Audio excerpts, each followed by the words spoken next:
이 워터스라는 분은 빅맥 4개를 참고 정보보안 회사를 사게 됩니다. 아이디펜스에 딱 출근했어. 자, 한번 살려보자고, 가보자고 하고 딱 가니까 아이디펜스 어때요? 진짜 말 그대로 너덜너덜한 상태야. 이 존 워터스는 아차 했을 겁니다. 이 $10에 왜 팔았는가를 이때 이해를 하게 됩니다. 저에게 좋은 아이디어가 있습니다. 업계에서는 어둠의 시장, 지하시장이라는 곳이 존재한대요. 그곳이 어떤 곳이냐면 이 취약점을 이 정부 기관의 담당자들이 직접 컨택을 해가지고 이 취약점을 발설하지 않는 조건으로 취약점을 사간다는 사람들이 있더라고요. 그러니까 우리도 음지에서 한번 활동해보면 어떻겠습니까? 라고 하니까 당연히 워터스는 그런 분이 아니야. 이분은 딱 봐도 어둠의 분은 아니죠. 이분은 그냥 경영인이야. 화들짝 놀랍니다. 그런 곳에 끼고 싶지도 않아. 싫어, 안 돼 하니까 아 그래, 음지는 안 된다고요. 자, 그러면 음지가 싫다면 우리 공식적으로 취약점을 사면 어때요? 아니, 개념만 도입을 하자는 거예요. 취약점을 우리가 어차피 아이 얼러트 운영할 거면 취약점을 어디선가 제보를 받아야 되는데 우리 망했잖아요. 지금 버그 트랙 없잖아요 이제. 그러니까 생각을 합니다. 아 그래? 취약점을 산다? 이 워터스도 경영인이야. 그렇기 때문에 지하시장, 뭔가 다크 쪽으로 음지로 가는 건 좀 불쾌했는데 돈을 주고 정정당당하게 취약점을 산다라는 건 이해가 되죠. 왜냐? 경영인이니까. 그러면 그렇게 공식적으로 가보자. 이 워터스는 머리에서 회로를 돌리기 시작합니다. 취약점을 돈 주고 사. 그러면 어때요? 해커들이 돈 주고 산다고 하니까 취약점을 아이 디펜스에 제보해. 그러면 어떻게 돼? 취약점이 쏟아져 몰려 아이 얼러트가 더 고품질의 경보를 제공할 수가 있겠죠. 그러면 어떻게 돼?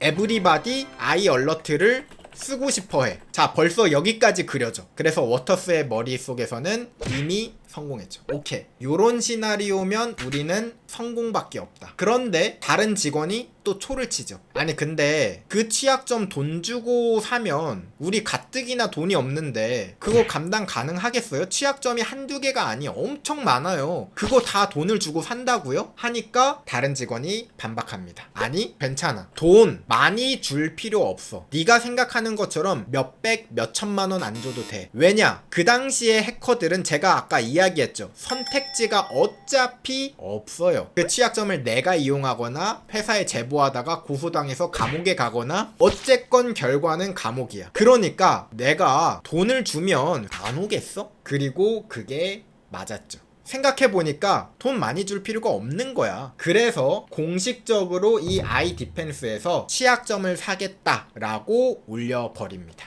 VCP라고도 이야기를 하는데요. 취약점 기여자 프로그램이라고 해요. 이 취약점 기여자는 우리에게 취약점을 제보한 사람들에게 우리가 돈을 주겠다라는 겁니다. 당연히 가게에 가면 메뉴, 차림판이 있어야겠죠? 메뉴판입니다. 자, 여기 보면요. 아직 취약점을 3개 이하를 찾았던 분들은 요 정도 가격, 그 다음에 4개 이상 찾아가지고 우리랑 정기적으로 이야기를 하는 연구원 분들은 레귤러 등급이 돼서 조금 더 많이 받습니다. 그래서 취약점을 제보하면 최대 75달러, 최대 175달러까지 주겠다는 거예요. 그리고 여기는 무엇이냐면 익스플로잇입니다. 여기는 취약점이고 익스플로잇인데 차이점은 뭐냐면 취약점은 이런 문제가 있어요 라고 말을 하는 거고요. 익스플로잇은 이런 문제가 있는데 이걸 이용하기 위한 해킹 프로그램이 익스플로잇이에요. 그 취약점을 이용할 수 있는 도구, 프로그램까지 만들어서 제출하면 돈을 당연히 조금 더 많이 받겠죠. 그래서 요 정도 가격을 주겠다라고 한 거고요. 어떻게 하면 최대로 받을 수 있는가? 이 취약점을 우리한테 알려주고 일주일 뒤에 네가 공개하는 거는 최대 $50를 주겠다. 그리고 만약에 그 취약점에 대해서 권리를 포기하면 $75까지 주겠다.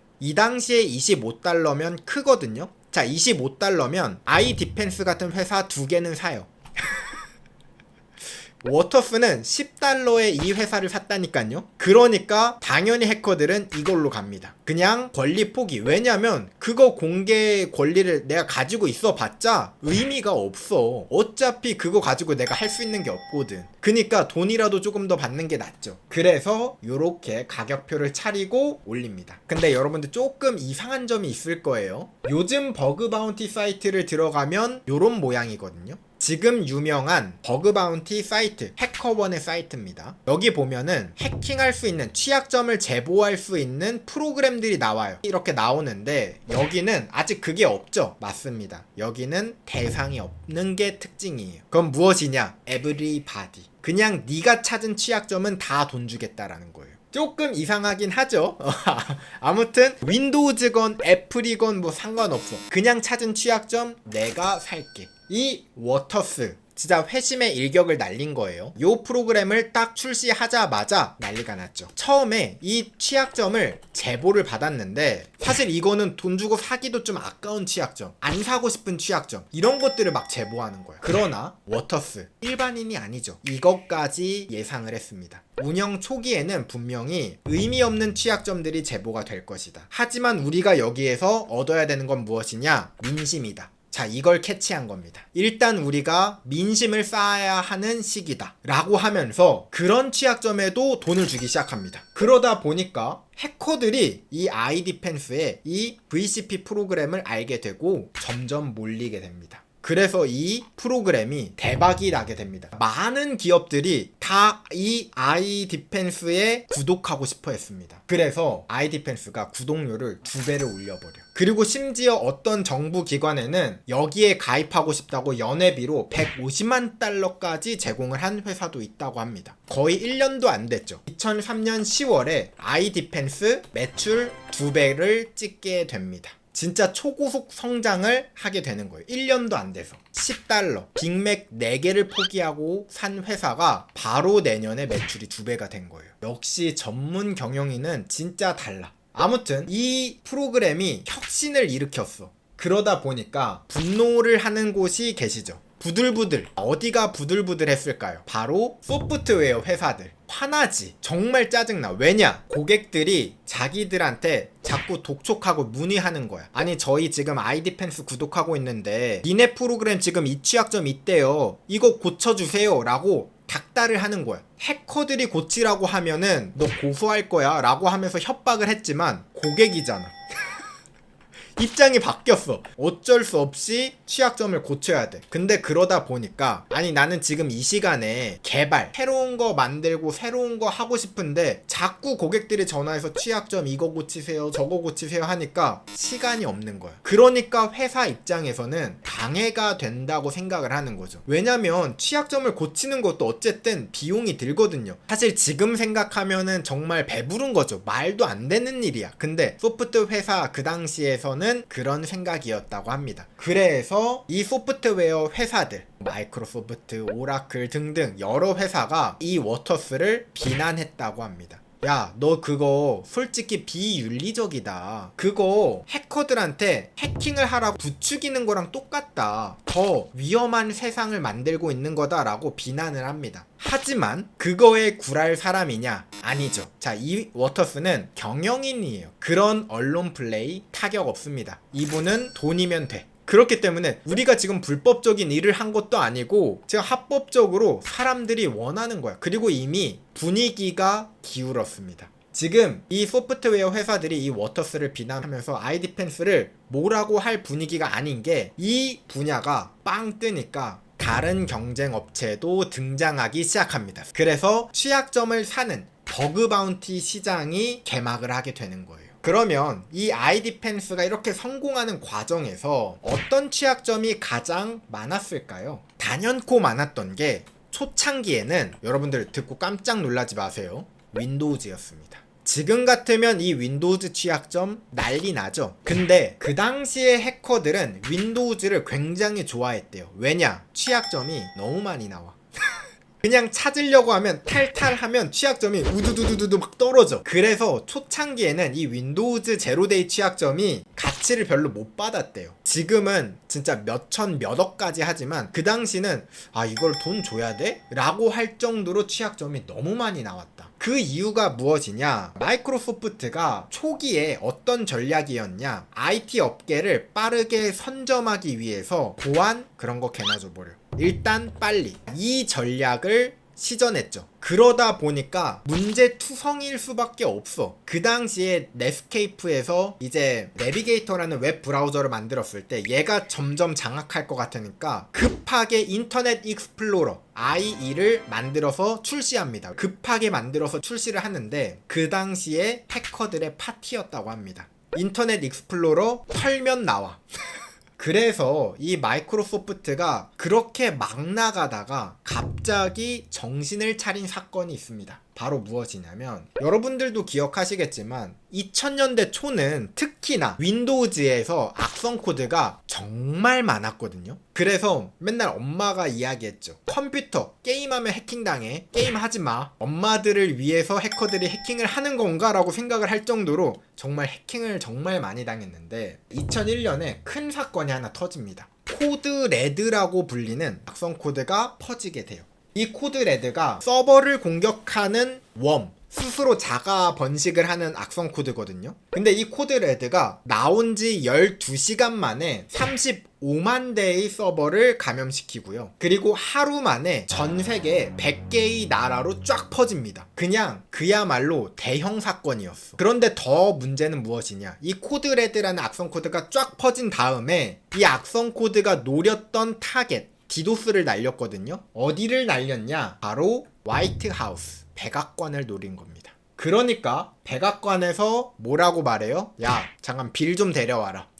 그래서 게이츠가 소환됩니다. 백악관으로 받아서 무슨 얘기 들었어요? 야, 잘하자. 우리 지금 쓰고 있는 거 다 윈도우즈인 거 알지? 똑바로 해. 똑바로 안 하면 우리 싹 다 바꿔. 그냥 수틀리면 다 바꾸는 거야. 그냥 우리 리눅스로 간다. 라고 이야기하니까 빌 게이츠가 정신을 차립니다. 갔다 와서 전 직원에게 메일을 보냅니다. 신뢰할 수 있는 컴퓨팅에 대하여 라고 이야기를 하면서 지금부터는요 우리 회사의 원칙은 보안입니다. 다른 거 다 필요 없어요. 신뢰할 수 있는 컴퓨팅이 훨씬 더 중요한 거예요. 그래서 어떻게 하느냐, 잠깐 신규 제품은 다 멈춥니다. 다 일시중지. 그리고 처음부터 다시 만듭니다. 싹 다. 취약점이 없게. 그래서 약 1년인가 몇 년간은 신제품 출시 없이 모든 걸 다 뜯어 고치는 전수조사 과정을 거치고요. 게다가 해커들에게 그 당시에는 제보하면 고소한다고 때렸거든요. 자, 이제 그러지 말고 해커들 연락 오면 친절하게 받아줘라.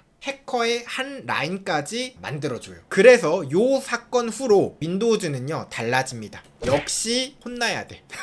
그 이후부터는 마이크로소프트의 제품에서 취약점이 눈에 띄게 사라지게 됩니다. 그래서 그 이후부터는 MS의 제로데이가 비싸지기 시작했던 것이었죠. 그래서 아이디펜스가 이렇게 잘 나가니까 이 워터스는 갑자기 안 오던 다양한 곳에서 전화가 오기 시작합니다. 의문의 곳에서 전화가 와. 그랬더니 뭐라고 이야기를 하냐, 야 네가 지금 취약점 사잖아. 저번에 샀던 그 $400에 산 취약점 나한테 팔래? 내가 그거를 $15만 살게. 제안이 옵니다. 대신 조건이 있어. 그 취약점에 대해서 발설하지 않는 게 조건이야. 이제 지하 시장에 있던 관계자들이 이 워터스에게 접근하는 겁니다. 왜냐? 아이 디펜스가 이제 커지니까 거의 모든 취약점들을 블랙홀처럼 빨아당기고 있어. 그러니까 이제 이 지하 시장에 브로커들이 접근하는 거죠. 그러니까 워터스가 어떻게 했을까요?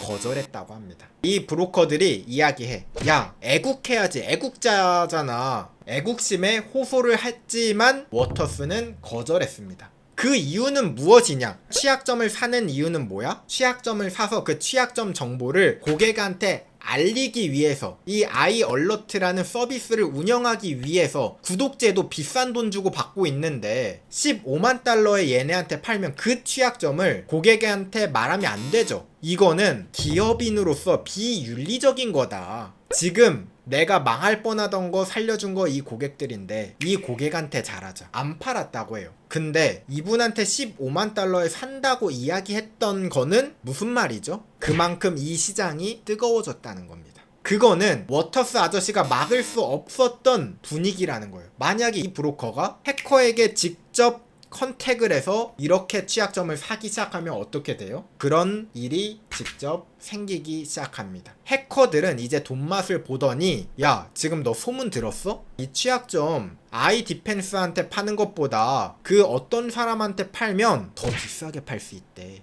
야, 400달러에 팔지 말고 15만 달러에 팔아. 그러니까 아이 디펜스는 이 제로데이 시장을 여는 역사적인 회사였지만 사실 너무 정직하게 운영을 하려다 보니까 가격 경쟁력에서 뒤처질 수밖에 없었던 거죠. 왜냐? 이 아이 디펜스는 15만 달러까지 줄 수는 없었어. 그래서 가격 경쟁력에서 밀리면서 이 워터스는 이제 아이 디펜스는 미래가 없다. 이 아이 디펜스를 베리사인이라는 회사에 매각을 합니다. 이 베리사인한테 팔 때 얼마에 팔았는가? 자, 놀라지 마십시오, 여러분들. 4천만 달러. 지금 기준으로 약 540억에 매각을 합니다. 우리 한번 생각해 볼까요? 얼마에 샀다고요? 빅맥 4개로 사가지고 3년 만에 4천만 달러가 됩니다. 야, 빅맥 4개 참았더니 540억이 생겼어. 이게 이 워터스의 신화입니다. 그래서 이 제로데이 시장에서 이 워터스라는 분의 이야기가 빠질 수가 없다